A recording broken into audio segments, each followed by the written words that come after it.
Hey, what's up, y'all? Y'all know my slogan. I don't know it all,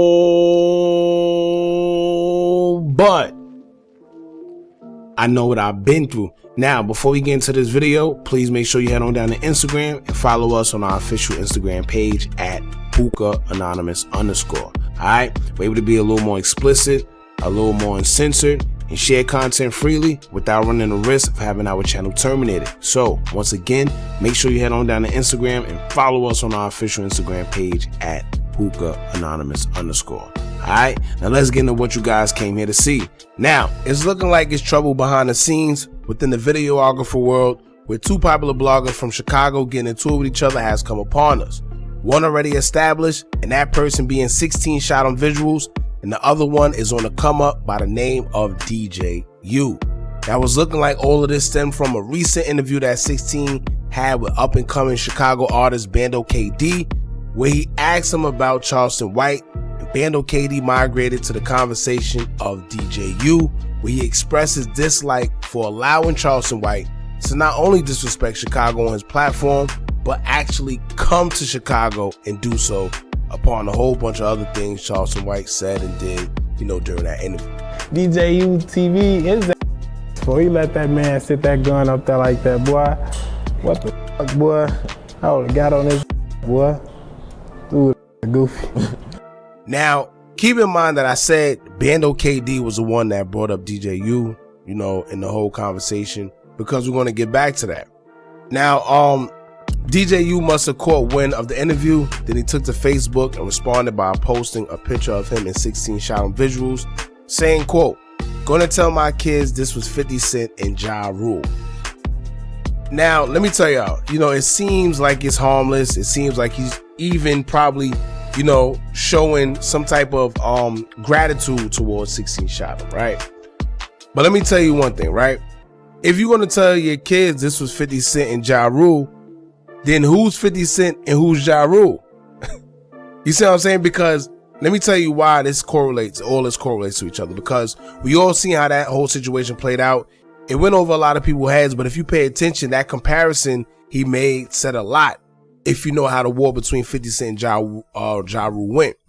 Both 50 Cent and Ja Rule was from Queens. Both was in the music industry where it was a time that Ja Rule couldn't be stopped and he was on top of the game. 50 Cent came out, destroyed him musically after beefing, and took his spot, and Ja Rule hasn't been right since. So when you say things like, "I'm gonna tell my kids this was 50 Cent and Ja Rule," it seems like he's implying that he's coming to take 16ShotEmVisualz's spot, because we know 16 for being already established in the drill culture when it comes to the whole podcast and videography, work. So with him being like one of the most popular videographers and having a platform when it comes to Chicago, it's like djutv was throwing a little shade just in a funny subliminal way. But if you don't know the history between, Ja Rule and 50 Cent, then you just might not get it. Now, at least that's what I took from it. And clearly that's what 16 took from it too, because he went on to have a few words of his own for djutv by reposting the picture on his Instagram story saying, quote, "Keep playing with me. They gonna be telling your kids your daddy was a good man. Find you something safe to do, P-word. Don't let them interviews get to your head. I'm nothing like you and you nothing like me at djutv." He said, "F you and everything you love." Now those are some harsh words. You see what I'm saying? Then he also let it be known, don't let them interviews get to your head, because as y'all know, your boy djutv, he have been doing his thing. We seen him do interviews with everybody from Butter, even Jim Jones, Davies, just the whole Chicago right now, Cairo, just everybody from Chicago to New York, everybody. So sometimes, that can give you a big head, but I don't think that's the case with djutv. But 16 is letting it be known that don't let it get to your head. I mean, the faster you come is the faster you fall. That just is what it is. Now, 16 also went to the next slide on his Instagram story and had more to say, where he said, quote, "Regret even taking that picture with your fan A-word. I ain't Mimo neither. I stand on whatever I say. So don't think you gonna book me for an interview or see me and Ish be cool and we talk it out. Expect whatever when you see me. Keep that energy." Now, if you don't know what he's referring to when he say he's not Mimo neither, as y'all know, Mimo and djutv just did an interview together. But prior to them doing that interview, it was kind of real tension between DJU and Mimo, where they was going back and forth, where Mimo was calling him all type of names and threatening them and all that. But I guess they came, you know, and reconciled their differences, put it aside, and then they did the interview together. All right. Now, 16 also had more to say, so he put an audio on his Instagram story as well, and this is what he had to say. How the you gonna get mad at me because the whole city calling you a goofy? Make that make sense, gang. Coming on my shit calling you a goofy, and you feeling some type of way. You wanna play with me. You let them go on you, disrespect you, up pipe on you, all type of caliber. The city felt some type of way. They call you a goofy. Everybody feel like you a goofy. You can't get mad at me on phone now.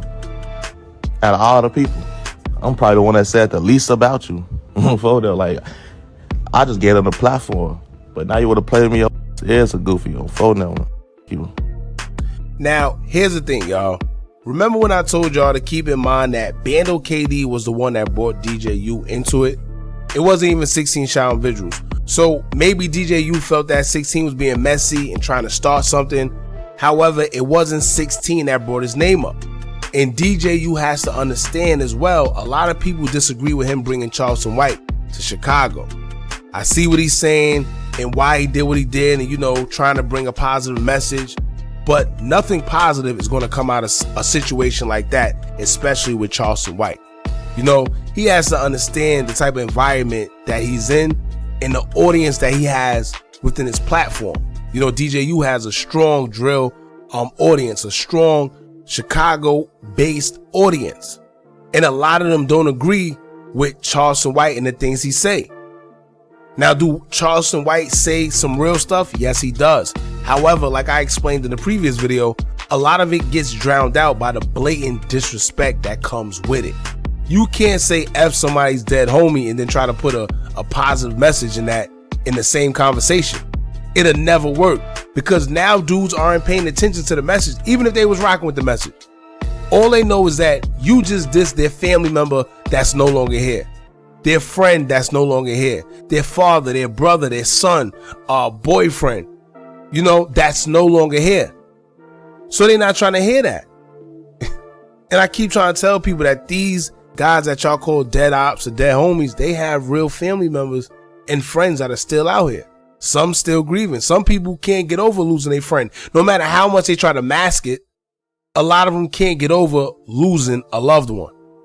So they may keep it together, you know, in the public eye, but a lot of times it really don't be all together. So when you see somebody like Charleston White come and say, F this guy's mother, F this guy this, F this, you opening up old wounds that a lot of people don't want to revisit, but they have to because now you just disrespected their loved ones.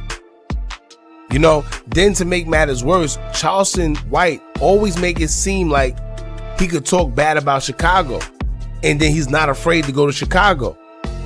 So he ended up actually going to Chicago and there was no repercussions behind his actions. So when he go live and he go and say, yeah, F this, F Chicago, and I ain't afraid to go and do this, and I went, guess what? They have to find out that DJU was the gateway to making that happen. A lot of people aren't okay with that. You know, knowing crazy remarks Charleston White made towards King Von and his family and kids and mother, and then finding out that DJU was actually King Von's DJ. That's crazy. So of course people in Chicago are going to feel away, man. So I think that's where a lot of the tension that people from Chicago has with DJU. You know, when it comes to 16, it just seemed like DJU tried to make a shady joke or, you know, be funny, but 16 wasn't with it. Simple. You know, some people may think that 16 overreacted, probably went over the top, but you can't tell someone how to react when they feel disrespected. Simple. All right, so I'm gonna leave that there. Y'all jump in the comments. Y'all let me know how y'all feel about this. Don't forget to like, comment, share, and subscribe. Hit that bell so you're notified every time we drop new content. And remember, as long as you keep on watching, I'm gonna keep on dropping. And I'm out.